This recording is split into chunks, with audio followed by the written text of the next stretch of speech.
Hello everyone, my name is Salama and today I'll be teaching you about paranasal sinuses on imaging. This is a visual guide to the normal anatomy, so you'll be learning how to recognize what's normal. These are our learning objectives for today. By the end of this session, you will be able to identify the normal paranasal sinuses on imaging, understand their anatomy and function, choose the appropriate imaging modality for sinus evaluation, and finally differentiate between X-ray and CT scan.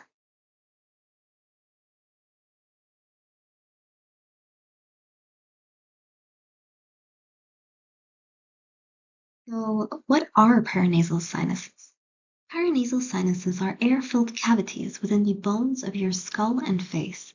Bones are not just solid, they have air pockets inside them. These sinuses or air pockets are lined by mucosa and connect to the nasal cavity.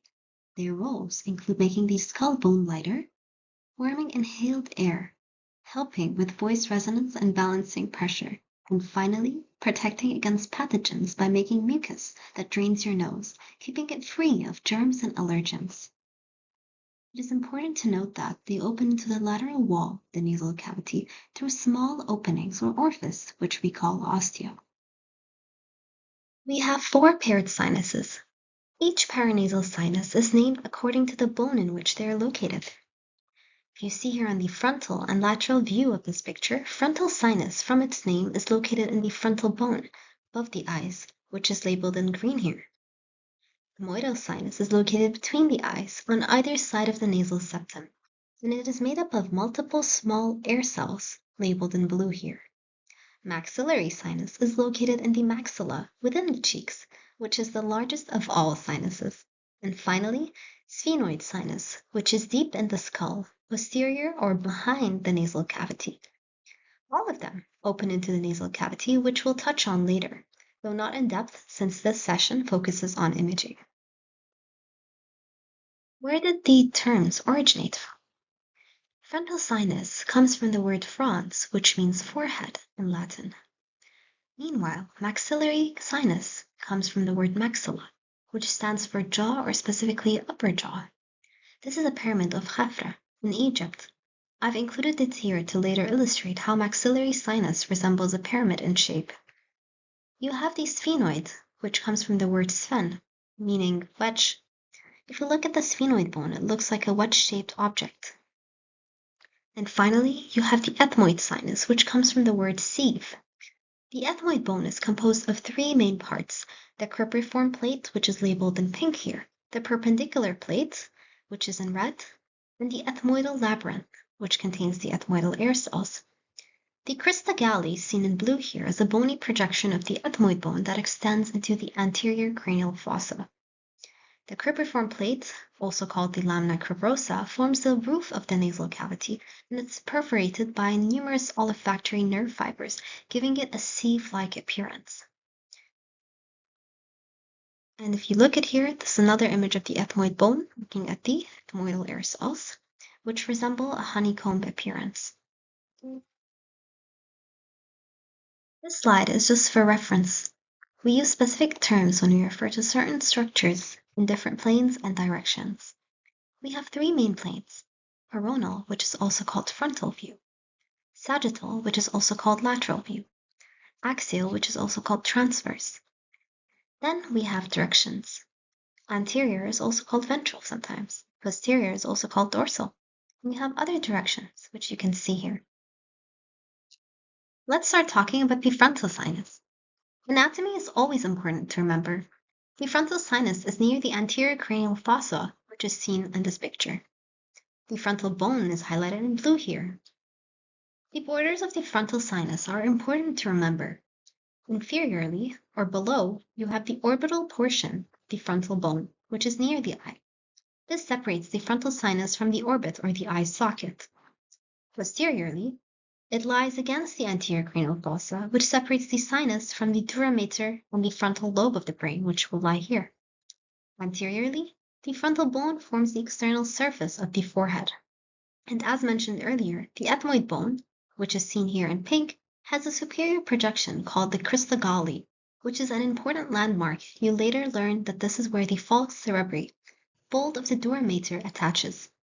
This yellow part here is part of the sphenoid bone, which are the lesser wings. Next, we'll talk about the ethmoidal sinus. The ethmoid bone is a small bone with a cuboidal-like structure. It separates the nasal cavity from the brain. Laterally, it forms the orbital plate, which is a medial boundary of the orbit. Superiorly or above, as seen in the previous slide, it forms part of the anterior cranial fossa. Inferiorly or below, you have the nasal cavity. It has a spongy texture like a honeycomb, and the ethmoidal sinus is divided into three parts. You have the anterior ethmoidal cells, the middle ethmoidal cells, and the posterior ethmoidal cells. You need to remember that since this lecture is focusing on radiology, I really suggest you visit the drainage pathways for them, as it can help you understand the clinical abnormalities, which we will see later on as you progress in your studies. The maxillary sinus, also called the antrum of Highmore, is located inferior or below to the eyeballs and lateral to the nasal cavity. Like I mentioned, the maxillary sinus is a paired pyramid-shaped structure within the maxillary bone. It is also the largest paranasal sinus, and it is one that develops first. It develops prenatally before birth at 17th week. Something really interesting to see here is that the opening of the maxillary sinus, which is the area through which it drains, is located higher up on the wall. Because of the high position, natural drainage is poor, making it the most commonly infected among the paranasal sinuses. And finally, the sphenoid sinus. As mentioned, the bone is wedge-shaped. It is located posteriorly and inferior to the sella turcica, which contains the pituitary gland. You'll learn more about the pituitary gland in future lectures, but for now, the image on the right is just to show you a general idea of its location. As mentioned, it sits within the sella turcica, specifically the hypophyseal fossa, which is the deepest part of the sella turcica. Because of its close proximity, any pathology involving the pituitary, such as tumors or inflammation, can potentially affect nearby structures, including the sphenoid sinus, the optic chiasm, and the cavernous sinuses. Now let's get to the fun part. For radiological evaluation of the paranasal sinuses, choosing the right modality is important. In the past, X-rays like Waters' view here were commonly used because they're quick and cheap, but they mainly show the frontal sinus and the maxillary sinus. However, they provide poor detail about the deeper or smaller structures like the ethmoid and the sphenoid sinuses. Nowadays, plain X-rays are largely replaced by CT scans. CT is preferred because it gives an excellent detail for all sinuses, showing us fine bony details, helping us easily evaluate and detect mucosal thickening, fluid, or any bone erosions. It's an important part of sinus surgery planning and offers us multiple views, which we will touch on later in this session. Now, what about MRI? It's not considered first-line imaging for evaluating these sinuses, whether it's for routine or sinusitis, but it is useful for detecting soft tissues like brain, eyes, meninges, tumors, and any extension that goes beyond the sinuses. Now we'll talk about X-rays. While CT scan is now the modality preferred, we have several views here which helps us evaluate the sinuses.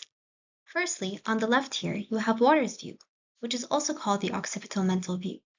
It is a 45-degree angled PA X-ray of the skull, with the patient's head tilted slightly upwards. In a PA or posterior anterior projection, the patient faces the image receptor, and their back faces the X-ray tube, meaning that the X-ray beam travels from back to front. In contrast, in an AP or anterior posterior projection, the patient faces the X-ray tube, so the beam travels from front to back, with the image receptor placed behind them. Although the resulting images may look similar, PA projection is generally preferred, especially for chest X-rays, because the heart and other structures are closer to the receptor and will appear less magnified. Now, the Waters view is used to visualize the maxillary sinus best. We can also see the frontal sinus and the ethmoidal cells, but it's a go-to for quick screening and detection of air fluid levels, especially in sinusitis. Secondly, we have Caldwell's view, also called the occipital frontal view. This view is also a PA skull projection, where the X-ray beam is angled at a 15-degree angle downwards. The patient's forehead and nose will be touching the X-ray detector.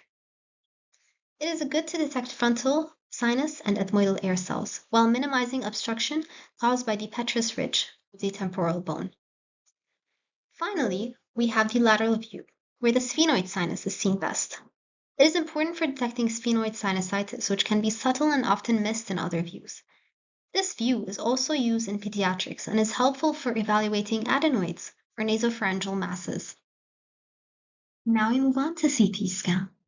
It is considered the gold standard modality for evaluating paranasal sinuses because it provides detailed cross-sectional imaging, which shows us both bony and soft tissue changes. It is very important for diagnosing sinus disease and planning surgery. We have three views as well. On the left here, you see the axial view, where the slices are taken horizontally. You are viewing the patient from below, as if you're looking up from their feet while they are lying on their back. The top of the image represents the anterior part, and the bottom represents the posterior. It is mainly useful for viewing maxillary and sphenoid sinus, but of course, you can see all the paranasal sinuses clearly. In the middle, we have coronal view, where the slices are taken from front to back. It is great for assessing frontal and ethmoidal sinus and the osteomeatal complex, where the sinuses drain at. On the right-hand side, you see a sagittal view where the slices are taken from side to side. It is helpful for evaluating the frontal and sphenoid sinuses. Now, most important question, with or without contrast? CT with no contrast is usually used for routine sinus assessment. Contrast is only indicated when we need to assess for tumors, abscess, or extension beyond the sinus. So what do we expect when we say normal on imaging? We expect the following points. Sinuses should appear black, in other words, hypodense on CT or radiolucent on X-ray. The bones should be thin and white, in other words, hyperdense on CT and radioopaque on X-ray. Finally, you should always compare both sinuses. They come in pairs, so they need to appear symmetrical. Now let's review the paranasal sinuses on CT scan. On the top left here, we see the maxillary sinus, labeled in purple. It has a nice triangle/pyramid shape. The top here is the nose and the nasal cavity, which you can see here in black. We see the inferior concha over here, or we also call it tubernate. The zygomatic recess of the maxillary sinus is here, which is basically the apex pointing laterally towards the zygomatic bone. In the middle photo here, you see the ethmoidal sinus in orange and the sphenoid sinus in green. These here are orbits, or eyes. Over here, you see the frontal sinus highlighted in blue. You can see the intersinus septum between the left frontal sinus and the right frontal sinus. Over here, you see a nice view of all three sinuses, the frontal, the ethmoidal, and the sphenoid. The red boxes here represent the conchas. M is for the middle concha, and I is for the inferior concha. Over here, you see the maxillary sinus and the anterior ethmoidal cells. Superior concha can a little bit be seen over here. You see the nasal septum, which is in white. All right, here's more practice for you. These two CT scans are in axial view. You can see the sinuses clearly. On the left here, what can you see? That's right, you can see the maxillary sinuses clearly. If you look closer, you can see these two structures located more medially. These are the opening of the nasolacrimal duct, which later opens into the inferior meatus. Now, on this picture, what structures can you see? That's right, you can see the ethmoidal sinus and the sphenoid sinus clearly. Over here is the anterior ethmoidal cells. Here you can see the middle ethmoidal cells, and here is the posterior ethmoidal cells. Important thing to take note of is the sphenoid ostia over here. You can also see the sphenoethmoidal recess, where the posterior ethmoidal cells and the sphenoid sinus drain into. On your right-hand side are labeled CT scans showing the frontal sinus and the sphenoid sinus. You can appreciate the relationship between the sphenoid sinus and the sella turcica over here. To summarize, I've organized what you need to take away from this lecture today. CT scan is the gold standard for evaluating paranasal sinuses due to its excellent detail of both bone and soft tissue. Normal sinuses should appear air-filled or black and symmetrical on both X-ray and CT scan. Sphenoid sinus lies close to critical neurovascular structures, including the pituitary gland, the optic chiasm, and the internal carotid arteries. The maxillary sinus is most commonly infected, partly due to its poor natural drainage, where the ostium is located high up. It's important for you to know the key locations of the cribriform plate, which is in the ethmoid bone. It's important for cases of cerebrospinal fluid leak and passage for olfactory nerve fibers. Like we mentioned, it has a sieve-like appearance.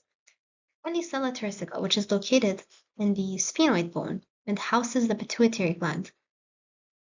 We always need to also assess for bone integrity, especially in cases of head and facial injury and pre-surgical planning. Are you ready? It's time for a short quiz. Come join me to test your knowledge from this session. All right, first question. What imaging modality is shown here? I'll give you some time to think about it.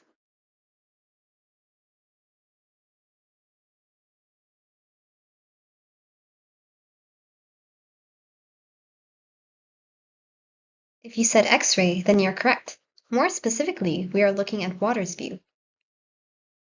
Second question. Name the structures highlighted below.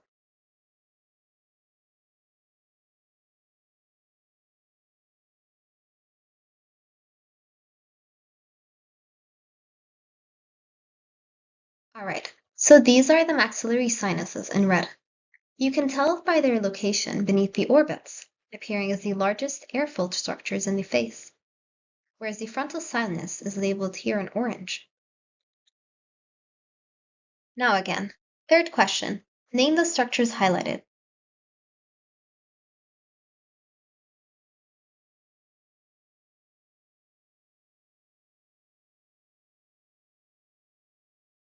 If you said sella turcica and cribriform plate, then you're correct.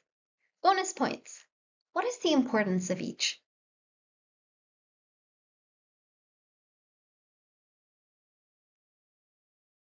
All right. Sella turcica, as we mentioned before, houses the pituitary gland, specifically at the deepest part of the sella, at the hypophyseal fossa.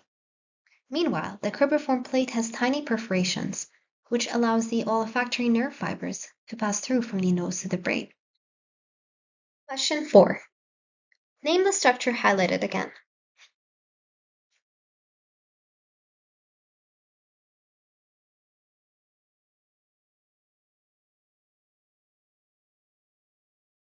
So you're correct.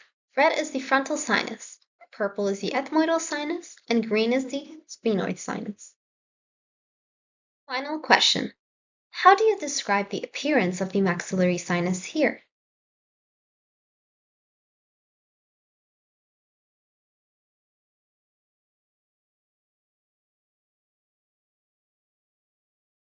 That's right. The answer is normal. If you mention the following points, then you're correct. This is for your reference only. Today, our goal is to recognize what's normal. Here, you see a coronal CT scan of the skull. This is what you will see in acute sinusitis, which is an acute inflammation of the paranasal sinus mucosa, which typically lasts less than 4 weeks. It can occur at any of the paranasal sinus. In this case, we have maxillary sinusitis. Unlike normal, you will see that we have fluid over here. You can see that the cavity no longer appears black or hypodense. You can also see possible features like mucosal thickening. If the nasal cavity mucosa is also involved, then the term is called rhinosinusitis. Usually, imaging is not routinely recommended in uncomplicated acute sinusitis. Congratulations, we've reached the finish line. How many did you get right? So I've added this here. This is again also for your reference. These are the terms that we use in radiology for CT and X-rays when we refer to structures. More details are taught in your lectures. What should you know for exams? Names and locations of each sinus is of course the most important thing. What each sinus looks like on X-ray versus CT scan. Which views are best where CT scan is gold standard for all paranasal sinuses.